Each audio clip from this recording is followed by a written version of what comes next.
Corruption isn't just about money, it's about power. When politicians at the highest levels abuse their positions for personal gain, it doesn't just hurt the economy, it destroys public trust, fuels political extremism, and weakens democracy itself. A new study confirms what many have suspected.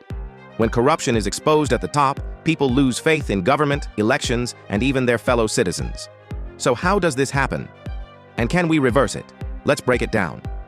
When a high-profile politician is caught in a bribery scheme or financial scandal, the effects aren't just temporary. Trust in democratic institutions plummets. People disengage from politics, believing their votes don't matter. Protests and civil unrest increase. A Stanford study found that when corruption scandals are exposed, violent protests increase by 70%, and the effects can last for months.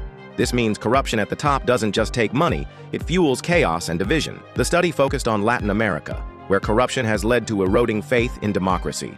One major example, Operation Car Wash, a massive bribery scandal in Brazil that exposed politicians and corporations exchanging billions in kickbacks. Approval ratings for democratic leaders collapsed. Support for authoritarian rule rose. People stopped believing in elections altogether. And here's the dangerous part. When democracy loses legitimacy, people start looking for alternatives. When people feel like the system is rigged, they stop playing by the rules. Some turn to political extremism, supporting leaders who promise to tear the system down. Others embrace authoritarianism, believing a strong leader is needed to clean up corruption. Many disengage completely, refusing to vote or participate in democracy at all. This isn't a hypothetical. It's happening now. Many Americans think corruption is only a problem in developing countries, but research shows that public distrust in government is just as bad in the U.S.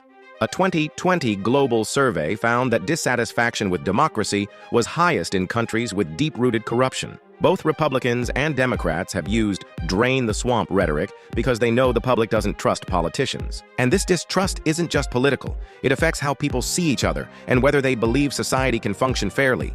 The good news? Just as corruption erodes democracy, honesty at the top can help rebuild it. The Stanford study found that when leaders actively reject corrupt practices, promote transparency, hold their own party accountable, it restores public trust and increases civic engagement. This means that change is possible, but only if the people in power are forced to act. Corruption doesn't just steal money, it steals democracy itself. So what do you think? Should there be harsher penalties for corrupt politicians, or is public distrust too far gone to fix? Like this video, follow our page, and stay tuned. We're just getting started.